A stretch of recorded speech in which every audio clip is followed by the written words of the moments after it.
Hey everybody, Melinda Russell here, and it's Let's Talk Racing Live. And my guest is here with me, Tony Eldridge.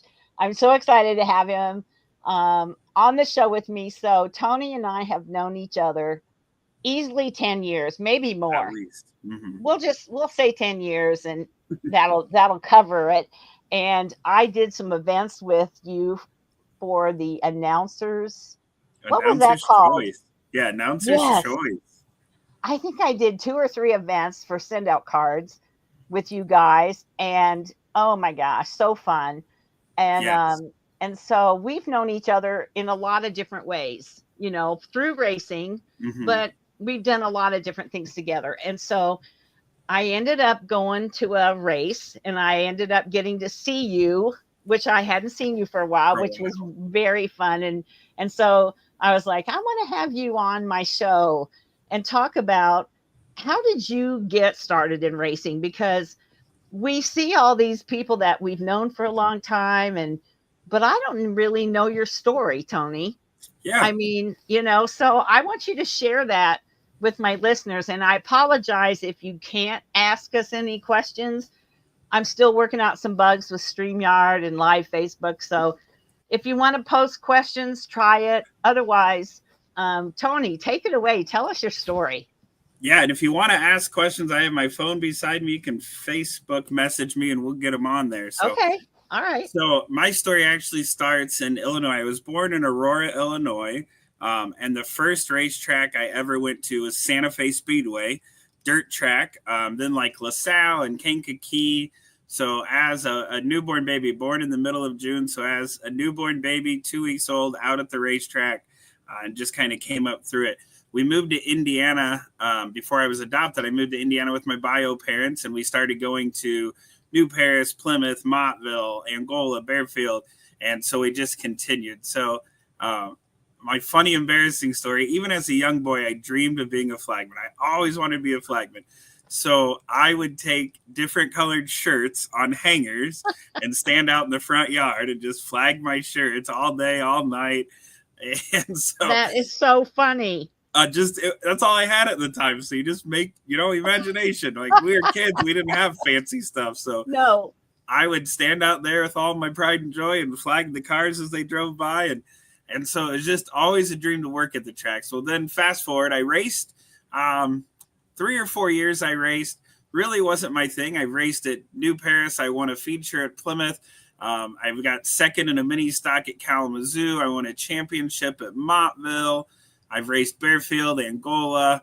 And it wasn't for me. Like it was fun, but it was like, you wreck, you have to fix it. I did get to race with my dad a few times, so that was a hoot at Montville, and my sister's at Montville.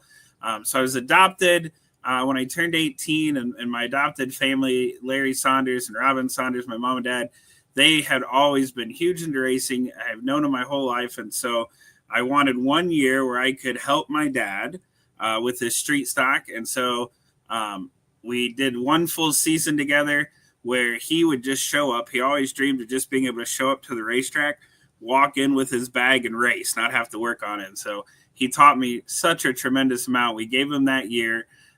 He never had the fastest car. We never had a lot of money, so he wasn't in the A feature. But back in the good old days, we'd always have a B or a C, and he was always in the B at New Paris. And that year, we won 14 out of 16 features together with Dad just showing up and being able to race. We run a D feature at Kalamazoo at Super Shoe, and we run a B feature at Plymouth that we won. And so it was like the best year I could ever imagine.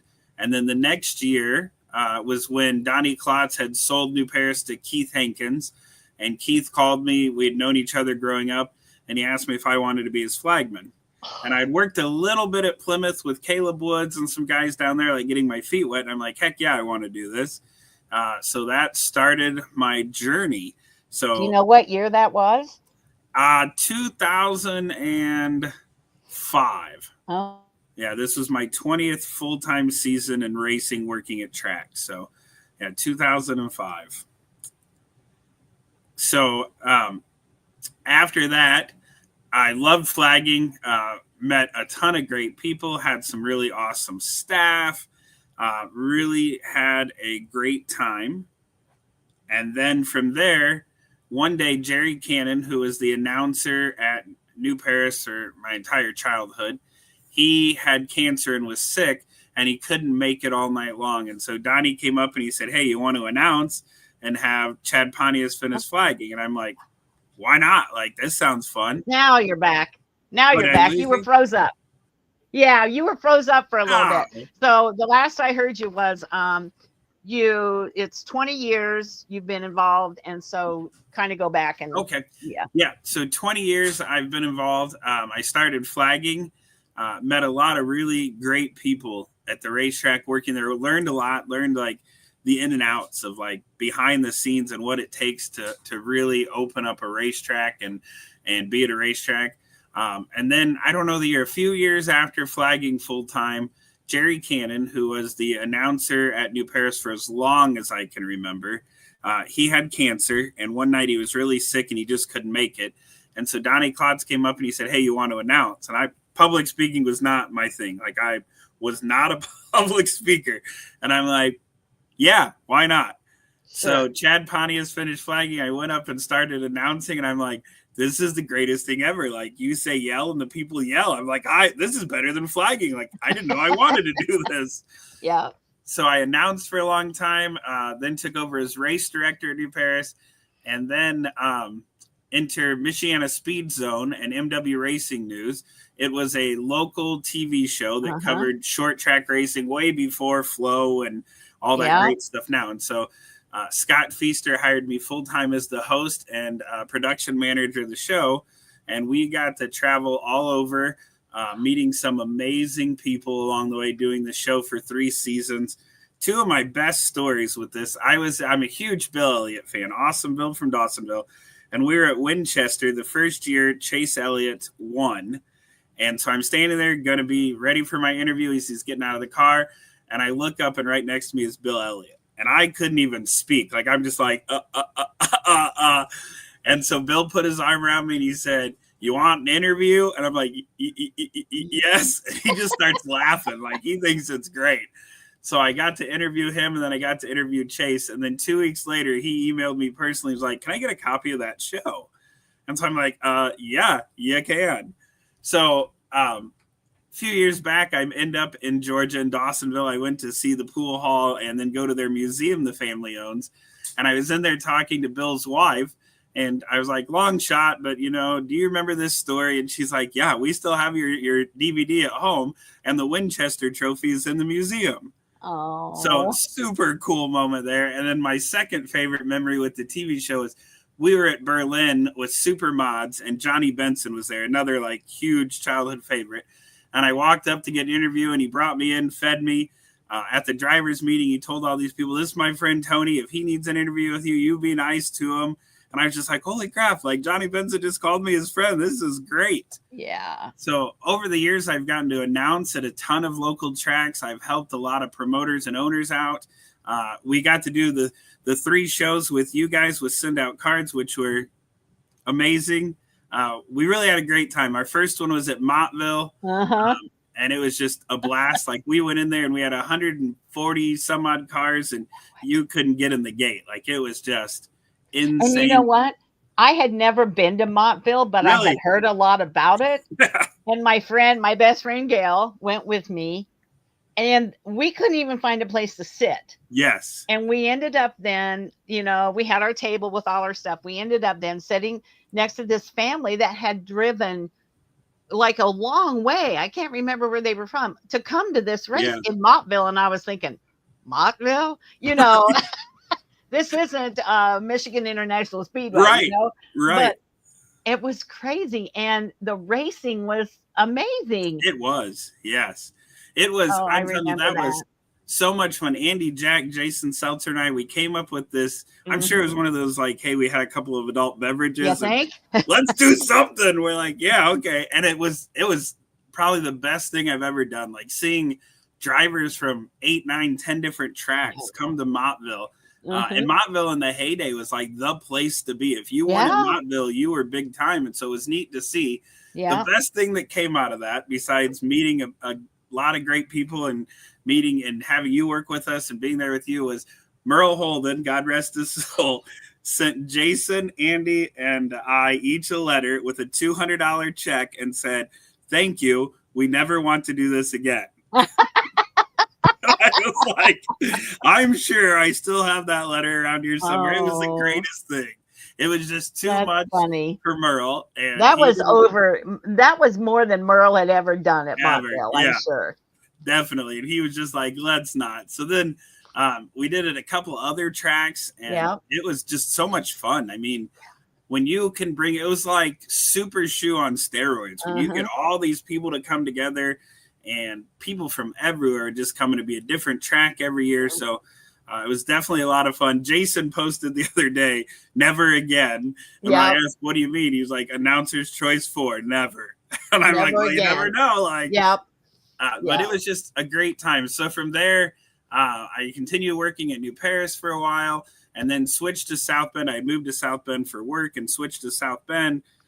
Started being the promoter there, and then when they bought Plymouth, we moved down there to be the promoter. And so I've just done this 20 full-time seasons, never missed a Saturday, never taken a day off, never, really had a summer vacation or anything like that. And I've always told myself, when it's no longer fun, I just don't want to do it. Like, if it's going to ruin the sport for me, I want out. And that's where I've been this year. Racing is not what it used to be. I mean, I remember growing up playing in the dirt on my knees, and there'd be 40 kids hanging around having a good time. Now the kids aren't into it. We're losing the old timers, and there's no fan base, and it's just a ton of stress with social media. And so I was like, I'm just done. I want to do other things in my life. I don't want to work full time at a racetrack. It was a very hard decision to make. But it was just one of those where if I don't do it now, like, I'm just going to end up hating this sport. And I love racing. Like, I'm super passionate about it, and I don't want it to get there. No. And like we talked about earlier, you don't have a day off. You work a full-time job. You just told me you drive sometimes 1,300 miles a week. The last thing you want to do on a weekend is have another job. I mean, I don't care how much you love it. At some point, it's going to be overkill, and it's going to be like, I just can't do this anymore. It's funny that we talk about the seasons of life.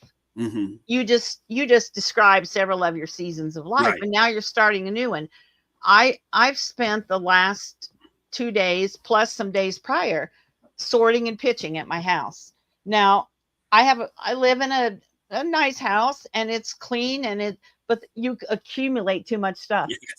And I'm going to have back surgery again. I was like, okay, I got to do some stuff here. And it's, I look at things that I saved, and my kids aren't going to want them. They're just going to have to sort them and get rid of them when I die. And I'm like, nope. And I went to the place today to drop off a whole carload of stuff, and there was 2 pickup truck loads. This is not about racing, but it's about seasons of life. 2 pickup trucks full of stuff. And the lady and her daughter says to me, "Yeah, we're cleaning out Grandma's house." And I started laughing, and I said, well, I'm the grandma, and I'm cleaning out my own house. So that my kids and grandkids don't have to. And we got a good chuckle out of it. But it's time. It's time for me to do that. It's time for you to spend time with your wife, and maybe, instead of going to the track where you work, maybe you want to go to Kokomo. Maybe you want to go to Kalamazoo. I don't know. And maybe you want to just stay home in the air conditioning because Saturday it's going to be 95. Yep. And that, you're exactly right. And that's the thing. Like, we haven't been able to take a summer vacation. Her daughter lives in Oregon. She just had a baby. We've seen him twice. They came here once, but we can't do that, and during the winter, you don't want to fly out there. It's freezing cold and snowy. And so it's like, we don't get to experience life. And when I was single or just dating around, no big deal. I didn't have anything better to do. It was great. Now it's just like, my focus has absolutely shifted. I still love racing. I mean, I'm still going to be involved. I've had several job offers in the last 3 days. I've politely turned most of them down. I have been helping at Hartford. Yeah. Leah and Tim have been amazing people. They run a very short schedule.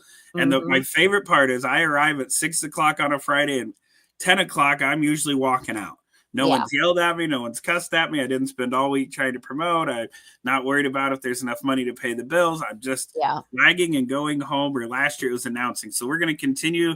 My wife and I have been working there. We're going to continue to do that. Yeah. And then my buddy, Eric Hoffman with the MCR Dwarf Cars, he kind of jokingly sent me a message like, hey, call me. I need an announcer. And I was like, count me in. Like, definitely. Yeah. Like, travel around to all these tracks I Oh, haven't been yeah. to. I'm like, sign me up. Like, whatever. Yeah.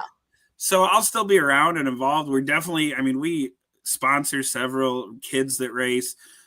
Same thing you do. You help out a lot Yeah. of people. And that's where you get your joy. And that's what I've Sure. learned. I mean, life is tough. People are struggling, and we get to help people and get to enjoy it. It means a lot more than, the Mm-hmm. kids coming up on the flag stand for 5 seconds because I'm doing 4 jobs and can't talk. Right. Now I can go sit back, have a drink, enjoy my night. And, my wife and I on Saturday, we called Randy Ritchie up at Kalamazoo, and I said, hey, you got a skybox? And he's like, I do. And I was like, can I have it? Yep. So we went up there and we got to sit and watch. Yeah. And we laughed and joked. And, Night of Destruction, they're the most stressful nights on the other side of the fence. When you're sitting in a skybox, we loved it. Sure. And so that was the icing on the cake. Like, okay, I made the right decision. Like, I need to focus more on me. Just like your back surgery, I need a double knee replacement. And I'm like, well, I've got to figure out when I can do it because I only have this, 4 months in between off season to recover and do this surgery. I'm like, that's going to be miserable. Yeah. So just a lot going on. I had knee replacement in February of last year. Or was it this year? No, it was last year. February of last year. And I got along great. But it is a surgery that you can't rush, and you have to do what they tell you, and you have to go to therapy 3 days a week. And, so you have to do some of those things for yourself. Definitely. Those knees are not going to get any better. And being at the racetrack and standing in the flag stand doesn't help. Right. And then walking 6-8 miles a Saturday, killer. It's like, it's just too much. And yeah. And, I love the drivers. I have some of the best staff work for me. We've had a great friendship. And I've talked to them all, and I'm like, my friendship, just like our friendship, doesn't revolve around the announcer's choice or anything of that. We have been friends for years through thick and thin and gone through a lot together. Yeah. It's going to continue with other people. And I'll still go to the racetrack. We're still going to support drivers and help people out. Yeah. I mean, that's what we do. And so that's our passion, and that's where we're at. So. Yeah. And, I mean, okay, I've done almost 400 podcast interviews. And in that time, 95 or more % of the people, when you ask them, why do you go to the racetrack on the weekend instead of doing other things? Why, what's your favorite thing about being part of motorsports? And it's the people. Yes. It's the people I've met. And I say this all the time. If racing ended tomorrow, if every track shut down tomorrow and there was never any more motorsports, I have so many friends. That is not going to change. Right. Seltzer is like one of my sons. I always called him my boys and stuff. And so, and it's just like, you've got to look inside sometimes and be like, what's best for me? Yes. Because you are a giver by nature. Yes. I am a giver by nature. And so it's hard to the mindset. It's hard to change your mindset to yourself. Yes. Yeah, for sure. And it is. And I'm a social worker by profession. Yeah. So like I serve and help people every day of my life. Mm-hmm. And all year long, my wife will tell you all year long, I'm like, I just don't want to be here. And I know, like, we have an employee group chat, and I posted a few weeks ago, like, let's have fun again. We're not having fun. Let's figure it out and have fun. And we tried 1,000,000% to get back to the fun. It's just, it was lacking. And a lot of it is short track racing is just dying. I mean, it's so sad to say, but if every Sunday morning I get up and I look around, I count cars, and I look at photos and count people, and I can tell you how much racetracks are losing. Yeah. And it's like, how long can you do it? Every track around is Right. losing money. The dirt tracks, if it's not a big, huge show, people aren't going to watch. No. And so it's just tough to sit there. I mean, you came to one of our big street stock races, and it was a ghost town. Like, yeah, we've done. I was surprised. I thought it would be packed. We did too. I mean, they have done dollar night. They've done donation night. You can't get people to come. Night of Destruction's completely different animal. It's a different crowd. Yes. It's a totally different crowd. Yep. But the racing just get those people to come on a racing night. Yes. You know, if you come to Night of Destruction, you get a free ticket for the next race, whatever it is, because in the long run, it's going to pay off. When you take a person to the racetrack, either they're going to love it most of the time, or they're not. Yeah. And so most of the time, if they experience it, they're going to come back. Yes, definitely. You know, because they don't really understand what it's all about. Right.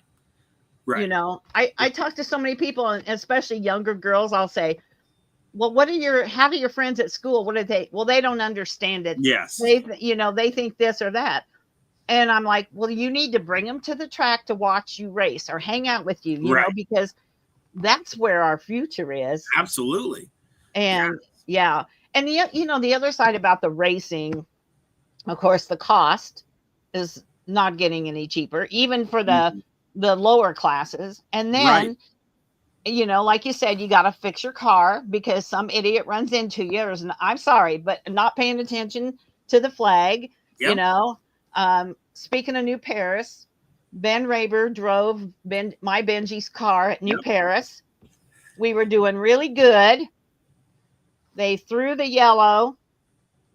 Raber was on the front stretch, slowed down, you know, and the guy behind him wasn't paying attention. Ran right over him. I remember that.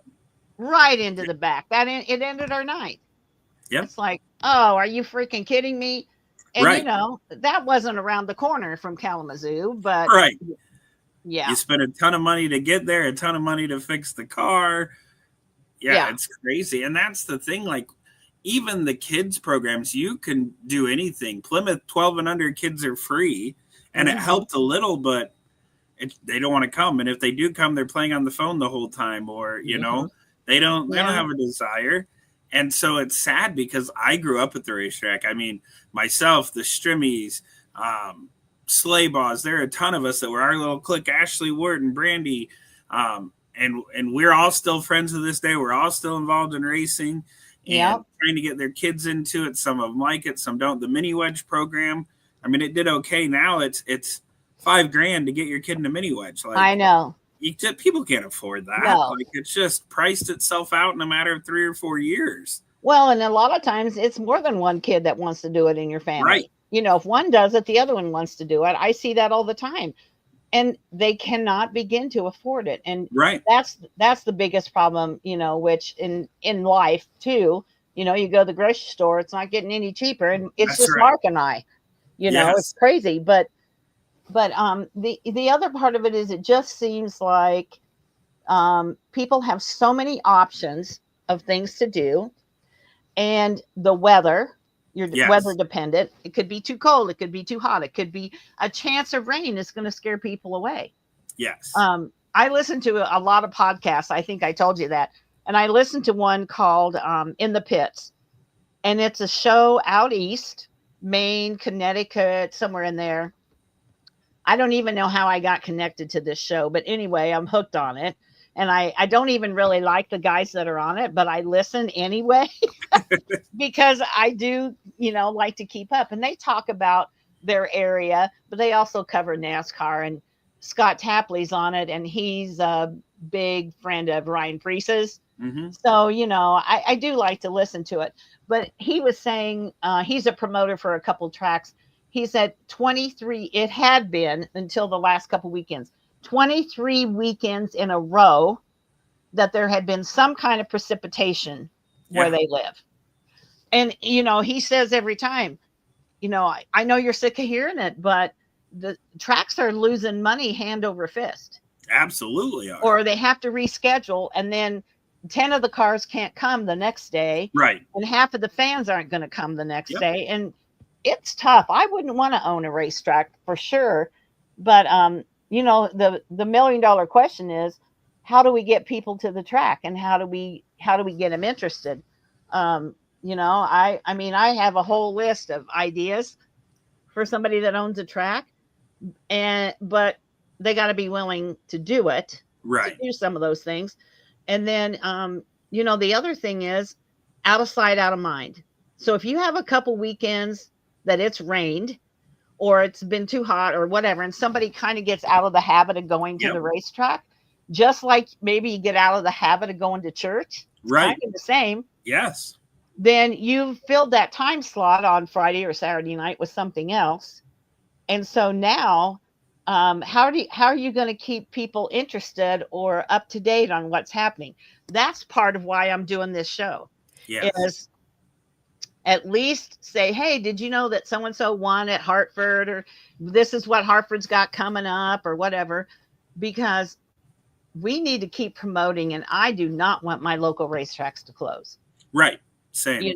We all have to do a little bit to help them, but Yes. that's the $1 million question. It is. And people want bigger shows. That's great. It costs more money. And then you still don't have the fans. And now instead of losing $5,000, you lost $20,000. I've heard, like, why do you race every week then? Again, out of sight, out of mind. If you take a couple of weeks off, people already start making plans. They forget, or the honey-do list starts going. Well, I've got projects at home I'm doing now, and I can't come. And the one thing that just drives me crazy is that, well, there's plenty of cars. That's the worst thing a track can have. When you get 100 race cars a night and you have 300 people in the grandstands, you're losing too much money. Racers are definitely still showing up. Yeah, they are still going to race. That's really great, except when you have no fans to pay them. Well, and because they all get start money. Yes. They all, the top so many get however much. And where do they think that comes from? It doesn't come from the pit passes. I mean, some from concessions, but it's the people in the stands. That's right. Is what keeps that track going. Yes. Yes. Yeah. I wish I had the answer, Right. Me too. There are things that you can do, but you've got to be willing to put in the time and the effort, or hire somebody to do it, whatever. Yes. And then, there are tracks around the country that are getting lots of people every weekend, but it's tracks like Bowman Gray where they go to see the fights. And,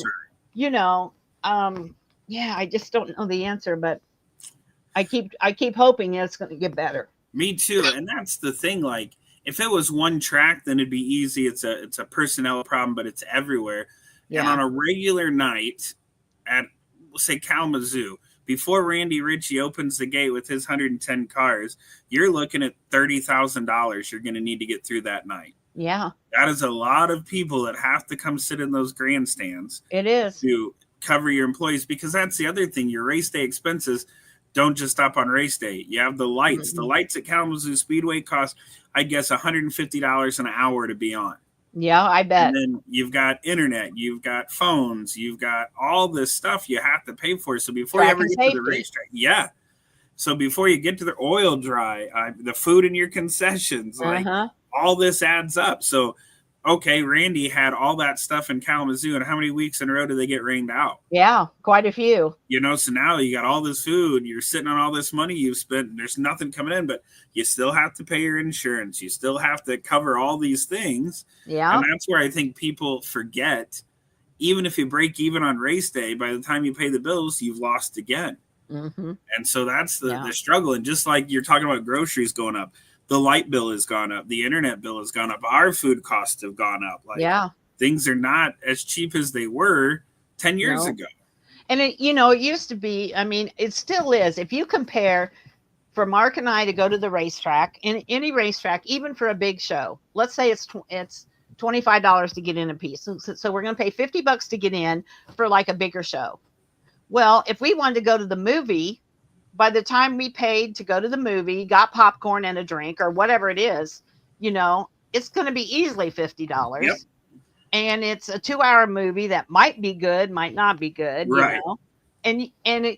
I can go to the racetrack, take my own food and drink, which I know doesn't help the track, but me paying to get in does. Right. And most of the time we end up eating something there anyway, Yes. because the hot dogs smell way better than my bologna sandwich. Right. Right. Been And there. so, Yep. I mean, it's getting them through the door Yes. is the thing. Yeah. And once you get them in, you put on a quality show, you entertain them, you thank them as they're leaving, and you hope they come back. Well, you had talked about churches. So in all the years I've been doing this, you've really never had church affiliation with any racetrack. no. Like the churches look at the racetracks like they have the plague, like we're a bunch of redneck drunken hillbillies. Yeah, exactly. And so in the last 3 years at Plymouth, my wife and I have involved our personal church. And so there are 20 people that come on a regular basis that never would have stepped foot in that property. They got in free one night. They had a great time. They saw that we're not what the, persona, the perception is, and they love it. They keep going back. Sure. And it's so like at South Bend, we used to do faster pastor races, and we'd put pastors in a race car. That's on my list of things that you can do. Because that's drawing in all these people, and you give a kickback to the church. Well, now you look good because you're helping out the church. You're helping out the donation. Yes. Off your taxes if you own the racetrack. And it was something that was working great. Like people loved it. I mean, that is literally how our church got involved. Our pastor won the faster pastor race, the last one at South Bend, and they're hooked. They all go all the time now because they're like, this is so much fun. Yeah. But you've got to get outside the box. You can't do like, it'd be like going to see the same movie at the show over and over and over again. Why are you going to do it? You know what I mean? You're not. People don't usually go to the same golf course 20 times a year. They venture out. They're not going to the same bowling alley. They're going plenty of things. You've got to mix it up and make it exciting. And it's hard on the owner's side because you're taking a gamble. Yeah. Things cost money. And so if it doesn't work, now you've lost more, which I totally get. Been there, saw that. But it's also, you have a piece of property. South Bend Motor Speedway is growing up in the weeds. There's not a buyer interested. No. Several racetracks are coming up for sale at the end of this year. Yeah. There's no buyers that are going to be interested. Like that happens every year. Yeah.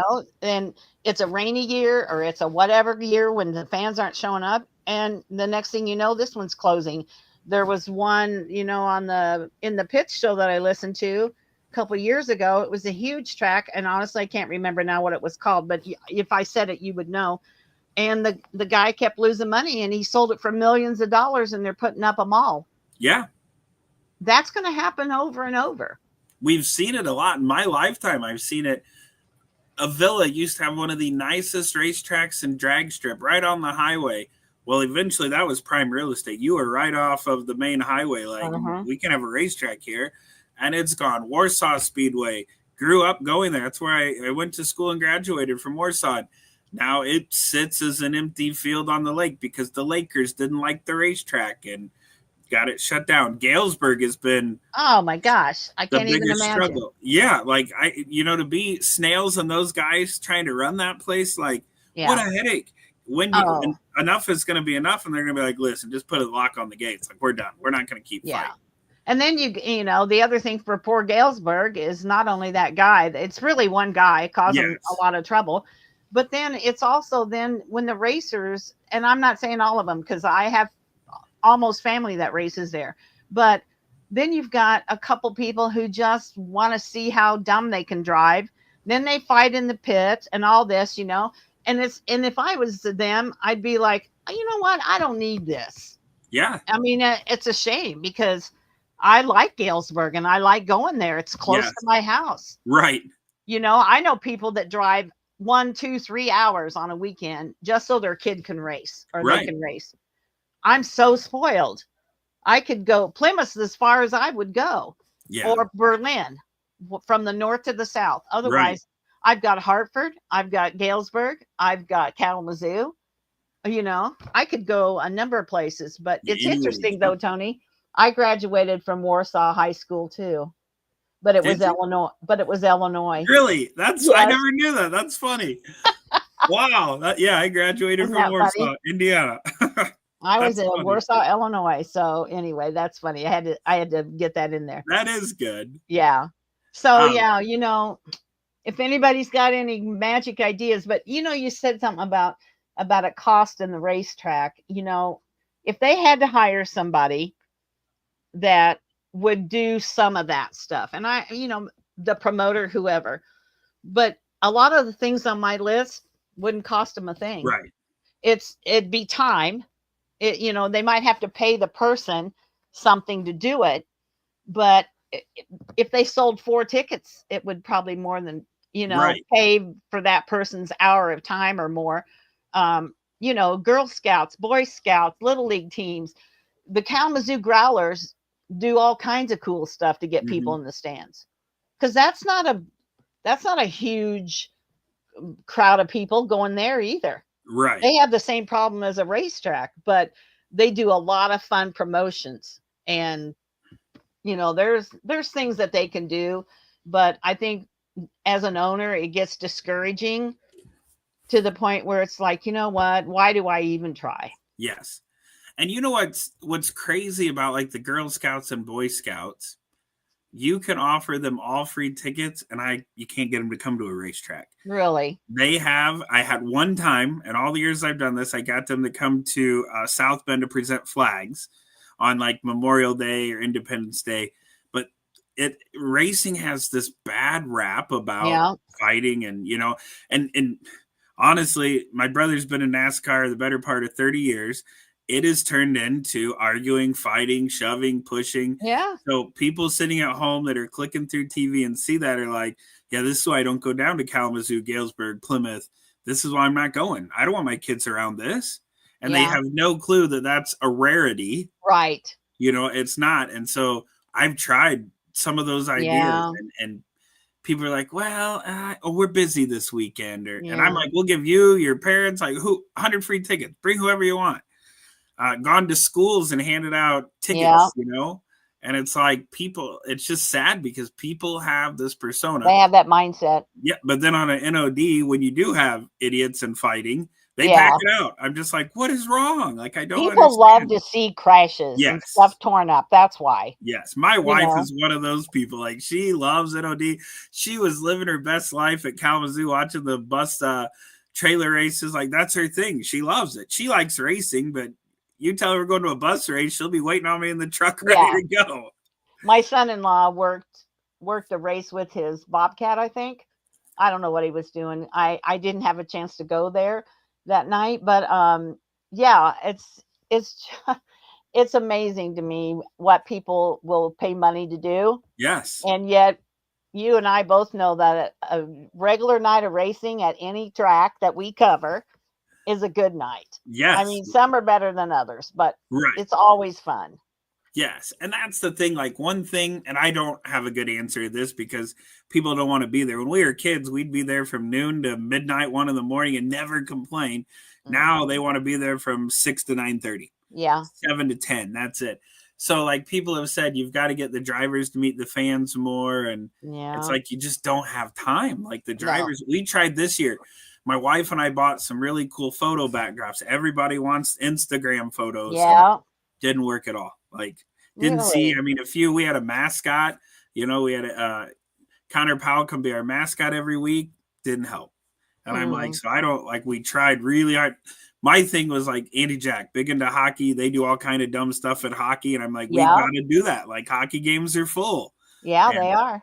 Didn't help. Wow. I don't know if we just didn't do it long enough. I mean, we did it until last week, so I don't know if it was just. But even like we did like popcorn bingo and things to get adults involved where you win a free popcorn. People love free stuff. And yeah, I don't know. I wish I had some magic cure. I do too. Where we could just, I mean, M40, they had the Reveal the Hammer show. The place was packed. Yeah. And it was 95 degrees. Late models haven't been there in 5 years. Uh-huh. But then you go to Berlin and there's not a lot of people there to see the same exact show. Right. That's coming this weekend. Yeah. I think. Yeah. Yeah. And then I know this is such an unpopular opinion, but the live streaming, the flow racing, it's killing it. I'm guilty. So M40, I am too. it was hot. we were going to go. My wife wanted to go. And I'm like, listen, it's on Road America or Road Trip Media for $19, and I can sit on my couch and watch it. Yeah. I'm going to do that. And we didn't go. I know. Because like $20, I'm sitting at home watching it, have my own drinks and eating my pizza. And it costs you half as much. Yeah. And that's the thing. I get it. Berlin this week. Would I go? Probably, if it wasn't going to be the same $20 I can spend to watch it at home. And going to be 95 degrees. Yeah. So and Berlin, you're sitting in the sun. Right. So we'll get the pay-per-view and we'll sit at home, and most of the time you've got replays and better coverage than if I was there and I missed the wreck. I can see it 4 times on my TV. I know. And so, and people are like, well, lots of people live stream. They do. But Melinda Russell's watching Brock Gaines. So she's focusing on Brock on her cell phone, and she's moving around a lot, and it's not a TV camera from high atop the grandstands. I'm like, listen, I've never sat at home and said, okay, Justin Leroy, I'm going to watch Justin's video instead of going. They suck. God love him. He tries. He gets too excited. He does, but he can't follow everybody. Right. And so, and you get excited. And so yeah, I'm like, I've never thought I'm not going to go because I can watch this live feed. I would have never thought I would say that either, but I did watch. It must have been where did Brock race last weekend? M40. Yeah. Yeah. Yep. I paid the $20 and watched it from home. Yeah. I was going to ride with Maddie, but I'm like, it's too hot. I've been working, trying to clean, and I'm almost 70 years old. It's like, oh, Maddie, I'd love to go, but I just don't think I can. And I ended up, didn't even start at the beginning and still, paid the money to watch. Right. And got to watch, and watch Jeff because of Brock's dad, and that's who I watched. Yep. And it was a great race. It was, yeah. But it would have been way better if I had been there. Right. But it's just hard. Like, it's like I work 60 hours a week at the real job. I do 40 at the racetrack. Like, I was exhausted. We had done a flea market that morning at South Bend trying to help the owners make some money. And I was just like, I'm drained. I can't do it. Yeah. We're going to sit at home. And now with Flow Racing, I mean, Jason Seltzer, he's the key of this. Like, he's got 3 or 4 TVs out back. I know. He's crazy. Like, you're watching everything you want to see and you don't have to leave. And I think more and more people are doing that. Yeah. And even if it's not Plymouth or Kalamazoo, there's racing on TV. And if you pay your $150 a year for Flow, you can watch racing every day of the week. And that's so cheap. Yep. You can watch it all over the country. My friend Lori works for she volunteers with Racers for Christ. Mm-hmm.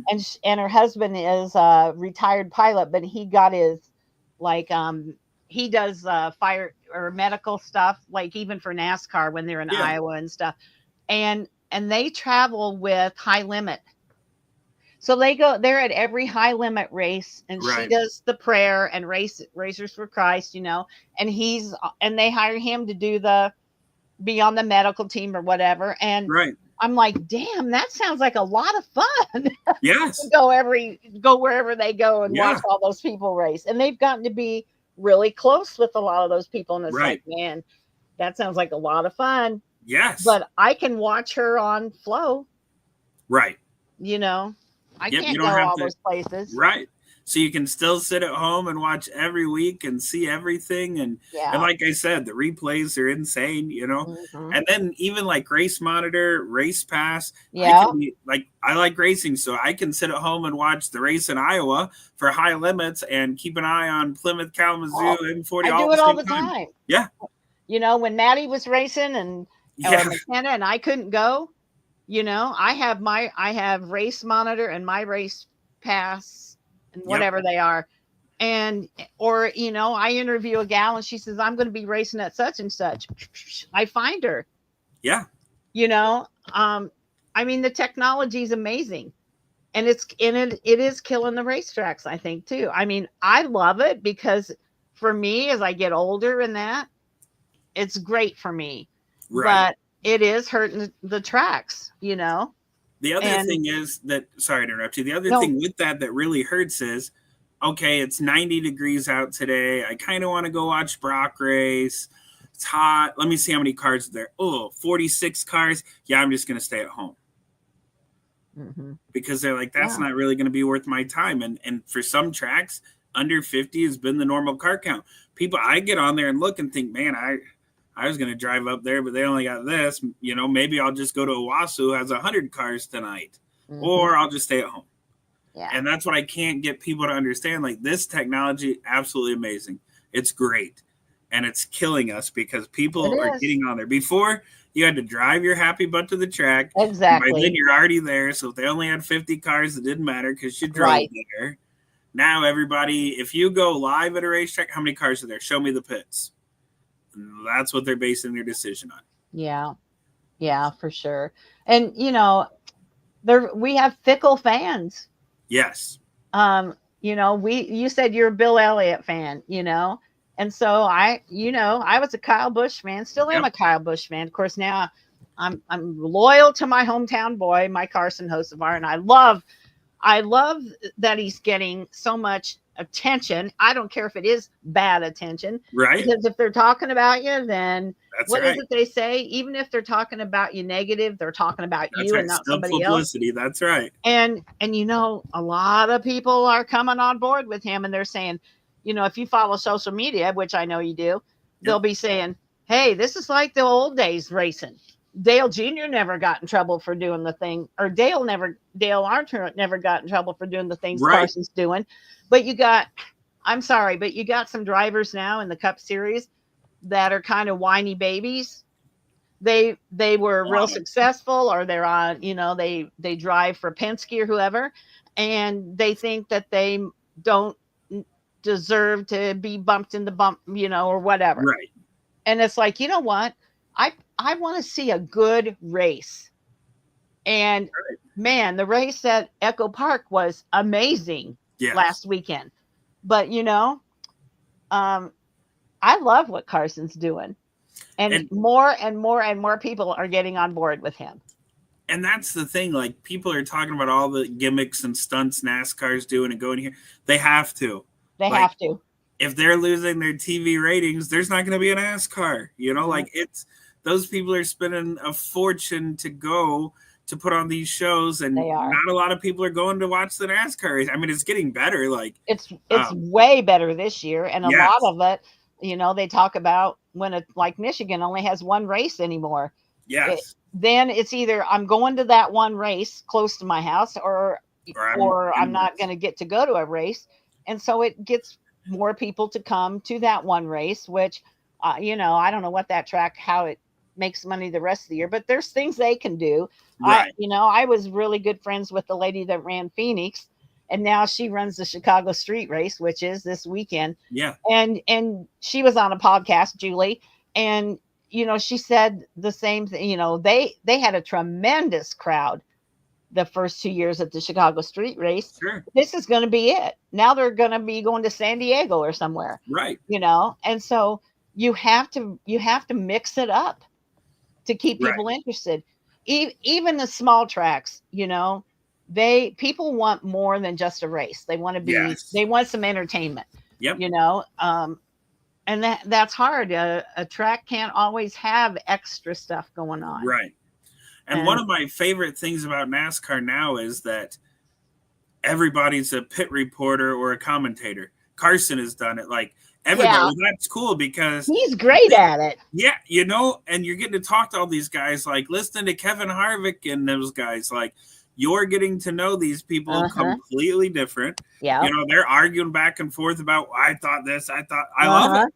Because it adds to it. It's better than, and nothing against like the Mike Joyce and those guys. They're amazing. Jamie Little, but they haven't raced. When you put one of these guys with a microphone, and last night Carson took out Billy Bob, and now Billy Bob, he's got to interview him. What's better? What's better? It's amazing. Like, you know, Prime these guys. Prime Video killed it. Oh man, yes. And if the TV deal hadn't already been redone for the next however many years, 5 years or whatever. Yeah. Prime Video, I mean, first of all, I love Dale Jr. much more as an announcer than a racer. Yes. Myself. Yes. Steve Letarte is so smart. Yeah. And then Adam Alexander just like ties it all together. They're just like the perfect trio. Yes. You know? I love that they have people who know what they're doing Right. talking to me about the race Yes. or the strategy, you Yes. know. And Yeah. my husband makes fun of me because I want to see all the pre-race shows Me and all the too. things they do because I learn so much. And Yep. that's how I've really learned about the craft of racing Right. is from watching those. It's not from watching a race. Right. Right. I'm the same way. If I'm going to go to a racetrack, I will be there when the gates open. I don't want to miss anything. I Me paid either. to see hot laps. I paid to see qualifying. I want to Hmm. see the B feature. Like, I'm there. Yeah. I'm there. And Yeah. even that, like, thinking in the past, everywhere I've been, as soon as the late models are done or the sportsmen, everybody leaves. And I'm like, Yeah. well, you missed out on the rest of these classes, which are going to be way better in that race. Yeah. I don't care though, Hornets or four cylinders, whatever. They're going to put on 3 and 4 wide, They and they're are. going to beat on each other and keep right on going Yeah. and get out and laugh and smile. Exactly. You know, And like those guys are in it for the fun. yes, I've always said, like the people that put down the Hornets, if you ever want to see who pays the bills at a racetrack, look at Victory Lane photos. You see Tyler Rourke, he's got 8 or 9 crew guys in his photo. You see Billy Bob win the Hornet C feature, and there's 100 people in his photo. Yeah. Every grandma, cousin, aunt, uncle, they're all there because Plus, Billy there's Bob's a race car driver. I can't remember now whether it was M40. I printed some stuff that I'm going to share later. M40 or Galesburg, one of them, I think. The list of like I always say 4-wheel drive, front wheel drive is what they are, right? Yeah. Front Yep. wheel drive. I always have to stop and think. Is as long as my arm. You know, Yeah. there's like 80 cars. That's And right. they have A, B, C, D. I think it's Galesburg. Crazy amount of Yeah. cars because Yep. they can get into it cheaper and if you don't have as much to fix, but they put on a heck of a race. Yes. I Yep. know. And that's the thing. It's like, I get it. You know, some of them, they crash. Okay, Yeah. well, Plymouth just had a street stock race. They had multiple red flags, took 2.5 hours. I know. It happens to any class. Like, things happen. Like, Mhm. it's part of racing, but those guys are going to go home and fix it and be right back next weekend Yeah. and have a blast. Yeah. And Absolutely. it's literally the whole family comes to. I always laugh. I'm looking at Victory Lane photos, and you can't even see the Galesburg, especially. You can't even Galesburg see who is the won the number race. one. And I was Yeah. telling them, stand behind the car Yes. because I used to. So Kalamazoo used to be the same way. I used to send cards for Gary when he owned it to Yeah. the drivers years ago. Yep. And half the time, if there was a picture, unless they tagged who it was a picture of And a bunch no of clue. people. You couldn't Yeah. even see the car. Yep. I was like, Gary, who is this? You Yeah. know? Yeah. Yeah. So And that's funny. the great part. Like, those, and they have fun. They do it. They do. And I love it. Like, it's one of my favorite classes, too. you know, because it's cheap, it's fun. They don't Yeah. care. They're racing for $150.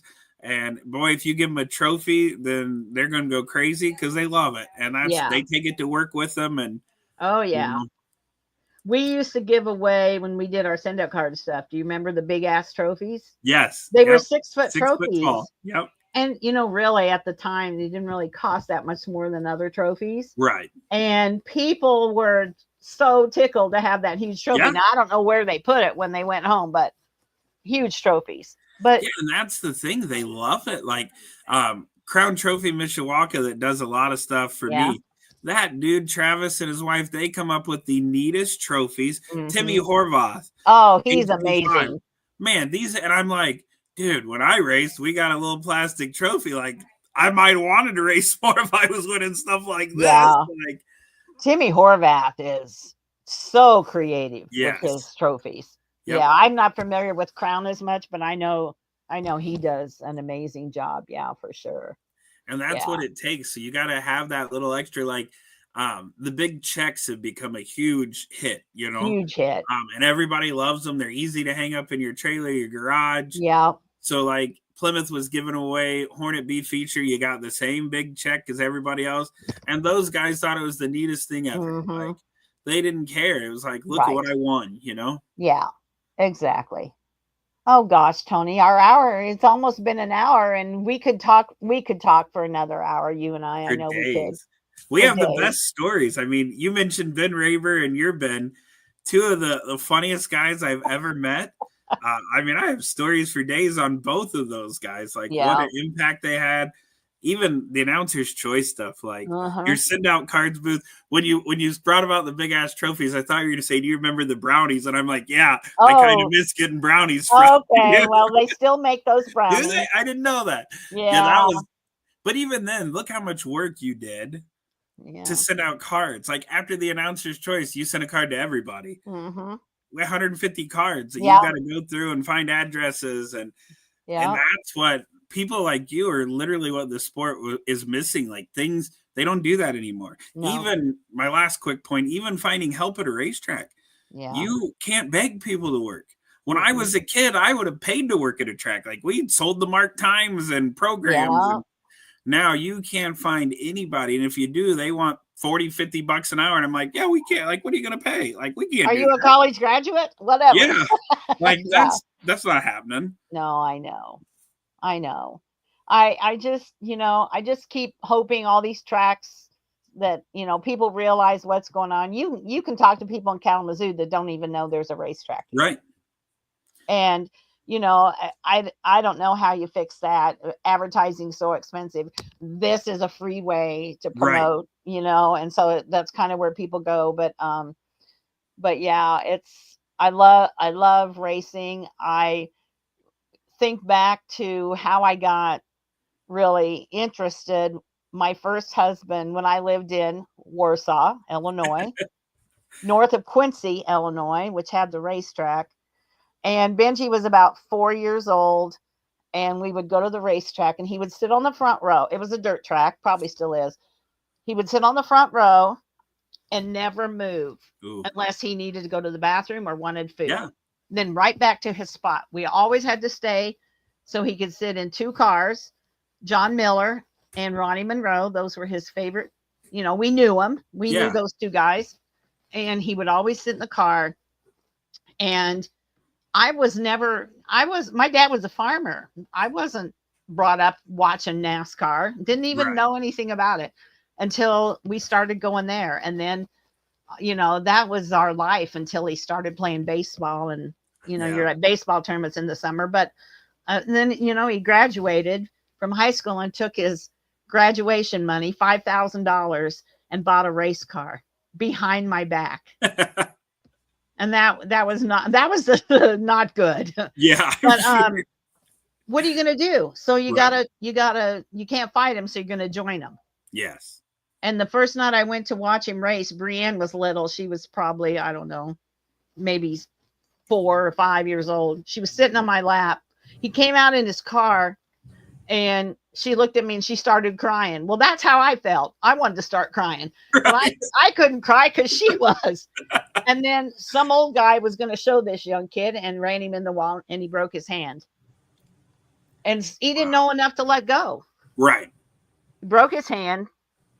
The next week, he shows up at the track. The cast is off. His buddy had taken some kind of a saw, and they sawed the cast off. That's what crazy racing people do. Yes. Yes. And that's how I got my love of racing. Yeah. And, Yep. a little dirt track in Macomb, Illinois. Yeah. And it's great. Yeah. Look where it took me. Right. I've met amazing people, just like you say. You meet such amazing people, either through the stories I do or the people I meet at the tracks or people like you. And you just think, wow, my life would be empty Yes. without all those people. Yes. So, you've got all that for your next season. Right. You've still got all those people. You're still going to be doing some cool stuff. I'm still going to be saying, hey, Tony, you want to be on the show Absolutely. with me? Because we can talk about all kinds of stuff. And it's just, it actually really fills my heart to have racing as part of my life and the Me too. stories I get to tell and the people I talk to. So, Right. yeah. Same. I love you. We've been buddies for a while. I want you to have the best rest of the summer that you've ever had. I appreciate that. There's, don't look back and be like, oh, just look forward and be glad that you realized, it's like race car drivers. they're like, it's not, even if they're Kevin Harvick, whoever, they say it's time. It's time Yes, for me to stop that's and right. work with Keelan, or for in his case, or whatever. And so you did the right thing, and you're going to have a great summer. I know you are. And Absolutely. maybe I'll actually get to see you at Kalamazoo or I'm, somewhere now. I was getting ready to say I love you too, and I can't wait to see you at a racetrack, because now you can call me and be like, "Hey, I'm going here," and the wife and I will meet you. So Yeah, I can't exactly. wait. We gotta do that, because it's so much more fun to sit with somebody and watch a race. Yes, definitely. Love my husband, but he's not into it quite as much as I. Right, right. And by the way, happy anniversary to Mark Russell today. 21 years ago today, we Oh, got married. And happy so, anniversary! That's awesome. yeah, so that's kind of cool. So, he probably won't watch this replay, but I wanted to give him a shout out, because Yeah, I love he's a that. good guy, and he doesn't necessarily love racing like I do, but he supports it. Yes, Yeah. yes. Yeah. So, I know you're going to mention Hartford here in a little bit, but they yeah. do have a great show tomorrow. Fireworks. Oh, look here, flyer. The Irely brothers do an amazing job I with can't their get it together. fireworks. Yeah. It's going to be a good show. I heard their flagman's kind of decent, so he Yeah, might be I've heard that. worthwhile. So support Tim and Leah. They have done a lot for this sport as well. Yeah. Two amazing people. They are. Lots of racing going on this weekend. What I've always told everybody, I don't care where you go, just go to a racetrack. Doesn't matter where it's at. Pick one, take your family, Yeah. and go. And if you wanted to, you could go to Hartford tomorrow night. You could go to Kalamazoo on Friday night. Yep. With Drew, Andy. Yep. And then Berlin or Plymouth or wherever on Saturday night, probably. Yeah. So if you're a race fan and you're not at a track at least one night this next few days, then you're missing out. Poo on you. That's right. That's right. Yeah, absolutely. So you can hang on. I'm going to share some stuff if you want to, real quick. So yes, Hartford tomorrow night, fireworks. It's going to start at 7:30. The gates open at 5. It's only $10 to get in. 6 to 10 are $5. 5 and under are free with a paid adult. Don't send your 5-year-old to the track as a babysitter. Come on, people. You know what's sad is they have to put that because it's happened. I'm sure it's happened. Like, I don't get it. Yeah. So yeah, I'm not surprised. You can have 14-inch coolers, no glass, obviously, and no outside food. Support the food stand. There's nothing like track food. Come on, people. Yes. So that's Hartford. That's going to be a great night for sure. Russell's M40 is going to have the VROA. What does that stand for? Vintage Racers of America. So this is all the cars like when we were kids that they've restored, and they come out and put like some exhibition. Okay. All right. I was going to look that up and then I didn't. So thank you. I'm glad you shared that with me. So they're also going to have the Montville stocks. So that must be like front-wheel drives. Yeah, like bone stock, knock the windows out, put a cage in, and go racing. Yeah. So that's your entry level. And last week, James Maxey IV actually won the race. No, I'm sorry. He's leading the points in the Montville stocks. So that's pretty cool for him. Yes. So then the winner was, I wanted to make sure I mentioned this. Brittany Bennett won the A feature last week. Brittany is on my podcast. Yeah. It's recorded. You can go in and listen to her. I believe she's from Augusta or Galesburg. So that was cool. I liked seeing her name on there for sure. So they're not in addition to the vintage cars, they're going to have Montville stocks, the factory Fords, Road Warriors, extreme stocks, street stocks. How many kinds of stocks can there be? Come on. Michiana Limited Outlaws and the vintage modifieds. Racing starts at 6:30. That is a great track. Yes. I love that track.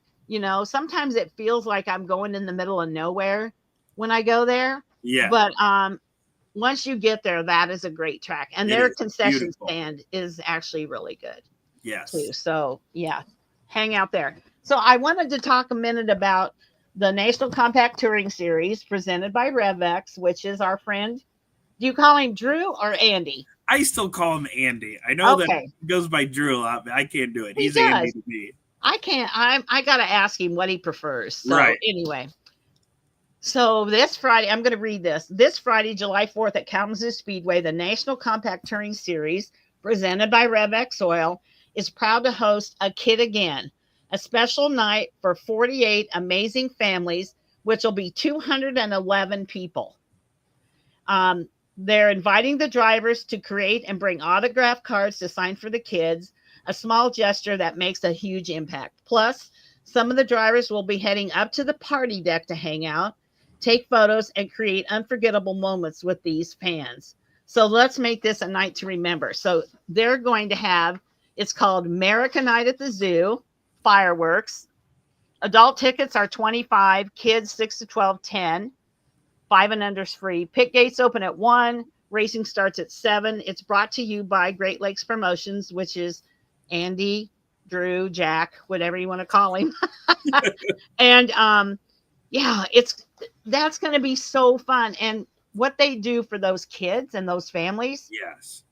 you know, that's what a lot of people don't understand too. Racing gives back even when they're losing money. Yes, definitely. Don't they? They give back even when they're losing money. Yep, So yeah. And it says 410 sprints. Yeah. So we don't get to see sprint cars very much around Not here. very often. And these are the wing sprints. They're like, if you've not seen wing sprints around Kalamazoo, like, you talk about a thrill. I have seen them and they go fast. Yes. Yeah. They also have, I think, like the lightning sprints, which are a little smaller. Must see sprints, must see Midwest Lights. Yep. And then the Compact Touring Series is going to race. Yep. MCR Dwarfs, Hornet front wheel drives, modified wheel horse racing tractors. Yes, which they're fun to watch. Like, oh these my guys gosh, get on 2 wheels and flip over, and the Dwarf cars, hands down, one of my favorite traveling shows. First of all, Eric and his brother Tim run an amazing program. They get 18 of these guys out there. They're all friends, but when they get on the track, man, they're like old coupes and sedans. Like, they have no problem beating and banging. And they're they're a great group to watch. The sprints, that's going to be a good show. Definitely one you don't want to miss. I've got this show on my list for the weekend. Yeah, for sure, because cars that I don't normally get to go in person to see. Right. So that's going to be fun for sure. So and it's one of those, if you miss it, you're not going to see it again. It's not coming back. This is it. That's it. Yep. Don't say, oh, I'll go the next time they come. They may never come back again. Right. Yeah. So I do want to mention also, we were talking about Rayber, Little Kalamazoo Speedway, kind of near and dear to my heart because my granddaughter started racing there, and that's where I met Ben Rayber back in the day. But they have the John Try Ben Rayber Memorial Race, and the senior animal winner was Weston Kudner, Kudner, and the Ben Rayber Memorial Race in the unrestricted animal was Luke Volkner, and they're both from the Kalamazoo Club. And so I wanted to mention them because that's a pretty cool race that they do every year to remember those two guys that gave so much to Little Kalamazoo Speedway. Yep. So much. So Galesburg we talked about them. Saturday night is the Freedom 100. There'll be the ABC Berg stocks, limited late models, and street stocks, according to my list. Mm-hmm. Admission, kids, $10, adults, $20. Seniors, like me, $20. Kids under 5 are free. Pit passes are $35. Practice starts at 4. If you want to get there and watch everything, racing is at 6:45. So the template late model standings, I've been trying to find who's putting those out on social media. I couldn't find them. So they finally did. Kevin England, I think, posted them. So I'm going to give a shout out to these guys. The template late model standings at Galesburg, because they have some pretty cool and interesting races at Galesburg. Yes.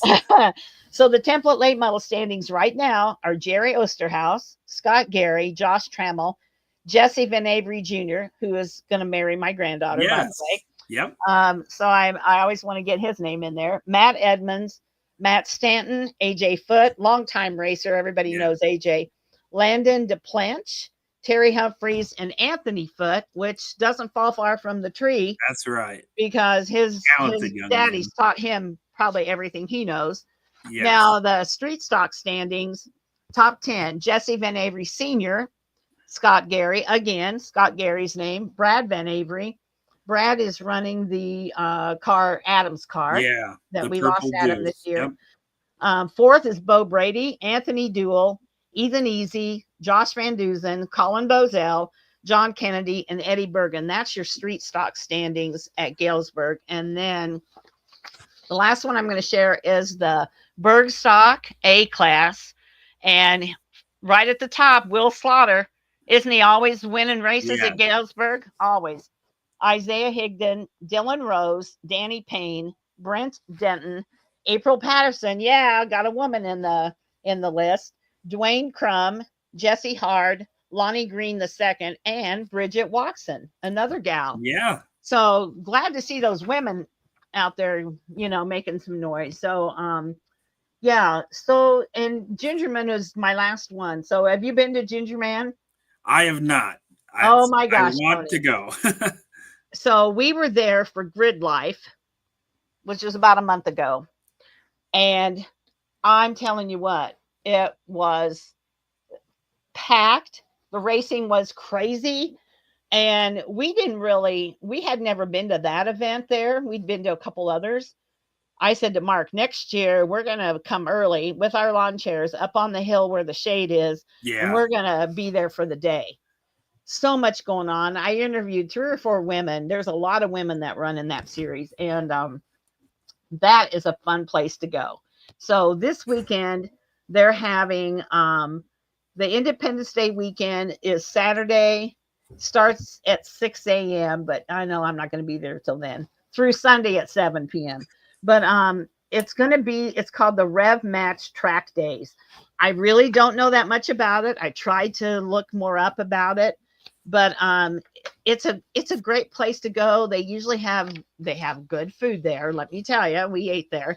And then, it's just a fun road course, and you can sit up on that hill and you can see what's going on. And some of the classes are Hawk, Novice.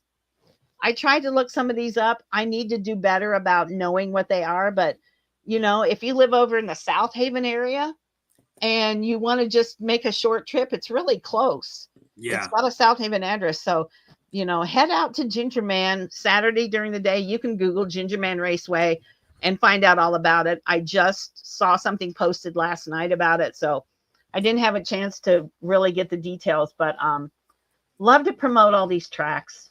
Didn't hear Berlin hasn't raced, no results from them and that, but I'll get them when I get them.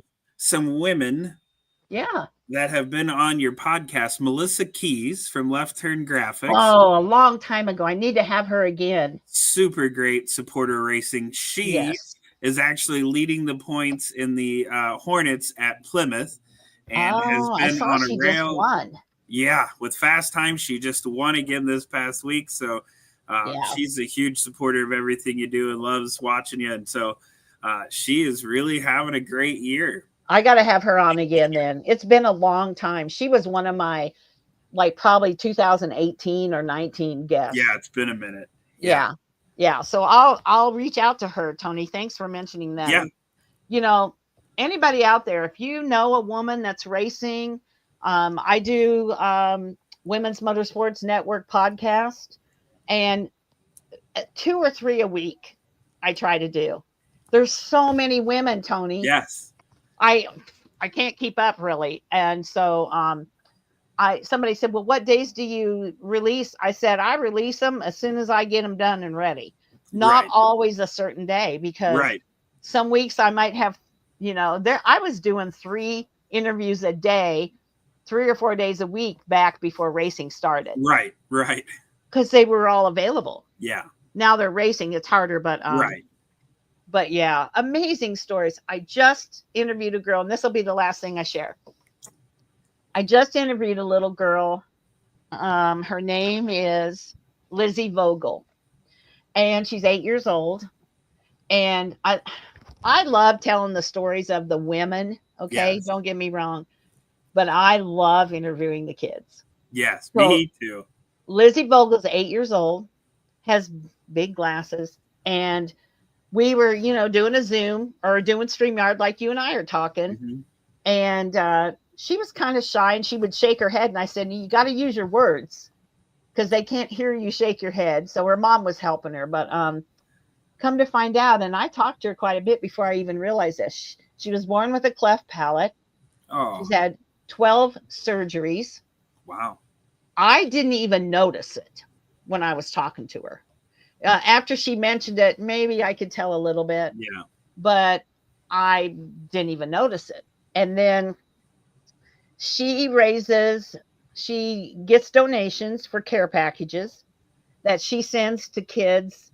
They live in Pennsylvania, so it's a children's hospital where she gets treated. She makes care packages and gives them to the kids who are going in for their surgeries. Oh, And she's just an amazing little girl.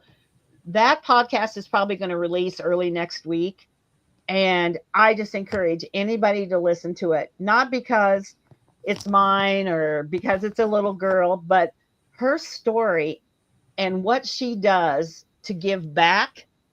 We could all take a thing or two from it. yes. It's not just the things she gives those kids who have cleft palates, but she does a couple other things that she gives books to and whatever. And so I wrote a book. It's all behind me. And so she asked me if I would send her a copy of my book. So I'm going to send her my book, but she's just amazing. And I was not expecting that, you know, Yeah. you plan to record with a 8-year-old girl, you never know what you're going to get, Right. Right. Right. and she wasn't overly talkative, but her mom helped her out, but then to find out what she's doing. So that was pretty cool. So it's Lizzie Vogel. It'll be out probably the first of the week. So I will definitely check that out. catch that one. Something I'm gonna put you on the spot for, because I do that a lot with you. I really think that, and I'd be willing to help however I can. Maybe a woman's show for the mini wedge girls. I know, like Oh, Plymouth has 3 or 4 girls. I know there's several at Kalamazoo, Berlin area. I think that'd be really neat to have yeah. just a bunch of them on in one night and just kind of talk to them and I'm let going to them write have that down. their fame. When you were mentioning her, I'm like, man, I'm thinking of like Lake and Dameron and Lily and Longenecker, Allie Northam that race down at Plymouth all the time. They have the coolest stories and other things they're doing, and I think it would just be really neat. And I know It there's would be. several at Kalamazoo. Just have all these little girls on to talk about, because even mini wedges is still predominantly boys. So Yeah. to have these girls get on there and be like, I do it, I win races, like whatever, I can beat the Yeah. boys. Awesome. I love that idea. And what'd really be fun is to do a live show at the racetrack. Yes. Yeah. So I have to check the schedules out and that, because don't they race at Springport too? Some mini wedges. They I would used to. think they used to, maybe not Yeah. anymore, but I know Kalamazoo's Yep. busy Kalamazoo and and Taylor Berlin. helps with it, I think. Yes. Yep. Taylor's Yeah. there every week. Yep. Yeah. Yeah. Yeah, So that's a something great idea. I think that I'll put that on my schedule. awesome. That would be fun. Well, hey everybody, thanks for sticking with us. Tony, you're just the best. And you know so much about racing. I'm going to have to maybe make you my co-host. I mean, I am down anytime you want me to. Okay. I can't thank you enough, not only today, this year, but in the 10 plus years I've known you. The one thing I love about you is you are a giver, and there's very few like you left in the world. And so I appreciate you. Like, the highlight of my years so far is that you finally got to meet my wife. Yeah. I didn't even get to introduce you because, but the fact that you got to meet her and I got to see you, because it's been quite a bit. And so thank you for asking me to be on the show and for just talking and love it. Being who you are. Like, I love watching everything you do, from the old send out card days to now, and everything you're doing. Don't stop, because you are touching people and you're making a difference. I love you. Thank you for that. Thank you for that. And absolutely. I'm going to see you at the racetrack somewhere along the way. I'm telling you, we're going to come meet you guys and have a night out. Absolutely. So thank you everybody for listening, for being here. We'll be back next Wednesday at 7 o'clock, and who knows who my guest will be. Might be Tony, might be who knows, and it'll be a surprise for me and the person. So thanks for being on, and hopefully we can grow this show to where I can figure out how to see comments, and we can figure that out, and maybe that'll make it different. But this was great because this way nobody interrupted us. Right, and we could talk for days. So thank you, like Melinda said, for sticking with us. And again, I'm going to say it one last time: just support short track racing. We want it to be around forever. I don't care where you go. If you like this place, that place, don't watch it on TV. Get out, spend $20 and enjoy it. Because as soon as fall hits, it's gone. That's right. NASCAR is more than half over. So let's get our butts to the track. Get your backside, track side. That's right. That's right. All right, Tony, you have a great rest of your week. Have a great 4th of July. Thanks, everybody.